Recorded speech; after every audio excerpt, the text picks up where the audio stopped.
Les haters en PLS. Sergio Ramos vient de signer au PSG et très très grosse recrue. Haters gonna hate, youhou. Grâce à vous les gars, je pousse la chansonnette et tout, mais en fait, comme vous le savez, moi je parle pas de rumeurs de mercato, mais là on a des choses concrètes, des choses solides. Donc, le PSG vient de faire alors Sergio Ramos, Wijnaldum, Hakimi. Bon, Donnarumma c'est pas encore officialisé, mais apparemment c'est ça. Et en fait, donc j'aimerais juste m'arrêter sur ces choses-là que tout le monde sait qui se sont vraiment passées pour dire que par rapport à l'arrivée de Sergio Ramos, je vois d'ici déjà les commentaires que je vais évacuer tout de suite qui vont être, et vous allez le sentir, ça va être Ramos est-il cramé, Ramos il vient au PSG mais il est trop vieux, il peut plus rien apporter, c'est Ramos il est en fin de cycle, il est en fin de carrière. Certains vont sûrement vous dire oui, c'est comme Buffon ça va faire. La réalité est que vous n'en savez rien. C'est juste que, amis parisiens, si vous entendez des gens dire ça, souriez juste et laissez-les parler. Parce que c'est sur le terrain que ça va se passer. Et si le gars, il est dans une bonne forme et qu'il se blesse pas toute la saison, comme la saison dernière, il a eu une saison compliquée, mais après 16 ans, tu vois, 17 ans de carrière, ça lui était pas arrivé comme ça. On va voir. Mais je pense que c'est une très bonne chose, c'est une très bonne recrue. Le PSG a fait un très très bon recrutement avec Wijnaldum déjà en premier. Et pour les gens qui connaissent pas Wijnaldum, moi je vous dis très bonne recrue. Je regarde tous les matchs de Liverpool depuis des années, comme tout Sénégalais qui se respecte, bien sûr. Et puis je peux vous dire que c'est une bonne recrue. Sergio Ramos, les gens disent que Kimpembe il va faire la gueule, mais écoute, je pense pas. Hein. Je pense que ils vont jouer en défense à trois défenseurs centraux. Moi je n'aime pas cette formation là, mais je remarque qu'en ce moment c'est la tendance, elle est vers ça. Tu sais, pendant très longtemps, on a mangé du 4-3-3. Tu te souviens du 4-3-3 à la lyonnaise? Je te parle même pas avant du 4-3-3 à la barcelonaise avec les Messi, etc. Mais en ce moment, j'ai l'impression qu'on va avoir un 5-3-2 parce que les attaquants sont de plus en plus, les défenseurs surtout latéraux sont de plus en plus offensifs et toutes les équipes n'ont pas les stars qu'il y a sur les côtés, les très grands joueurs qu'il y a sur les côtés. Messi, Ronaldo, c'est comme ça. Tu vois, parce que là, c'est normal, mais les grands joueurs sur les côtés, il y en a pas énormément. Il y a Salah, il y a Mané, il y a Neymar, Mbappé. Je peux mettre peut-être Rashford dans le lot. Après, tu as des très bons joueurs, Son, etc. Mais donc, tu as de plus en plus des latéraux qui sont très offensifs à la Trent Alexander-Arnold, même si Liverpool joue à 4 pour l'instant.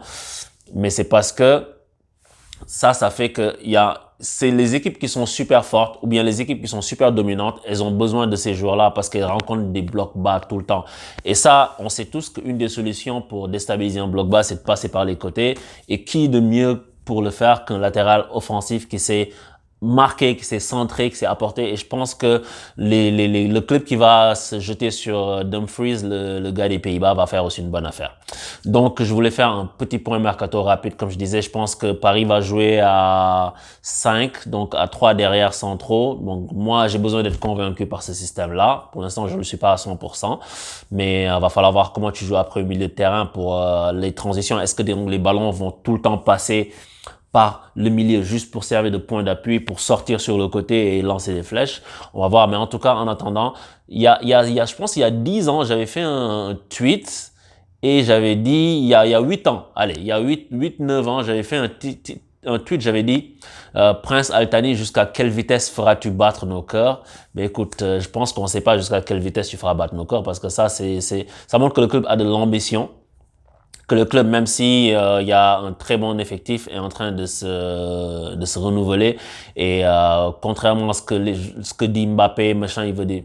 Et Mbappé, je prendrai une vidéo entière pour parler de lui. Juste pour l'instant, je l'ai pas encore fait, mais frère, si les trucs qui se disent sont vrais, que Mbappé dit que ouais, il lui faut des bons joueurs, machin, qu'il prenne la porte. Écoute, il n'est pas directeur sportif. Nous, on est là pour gagner. On n'est pas là pour on n'est pas là pour prendre des joueurs qui sont pas bons. Donc il n'a pas besoin de venir du haut club. Je veux des garanties pour qu'on lui donne des garanties. C'est pas son rôle du tout. Déjà, le fait que lui, il soit là, il y a Neymar, il y a Navas, il y a machin, il y a machine.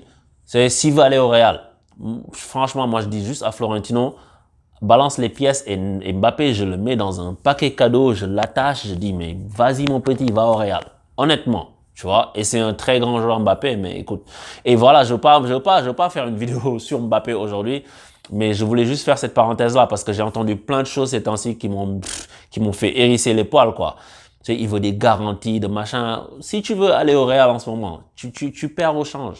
Honnêtement, le Real, c'est un club qui va se relever parce que c'est un grand club, tu vois. Ils vont sûrement relever leur effectif, mais ils vont passer dans un cycle qui va être bizarre. Et ça va leur faire tout drôle à leurs supporters. Et c'est normal, quand tu as beaucoup gagné, au moment où tu as une... Et personne n'est à l'abri de ça, by the way.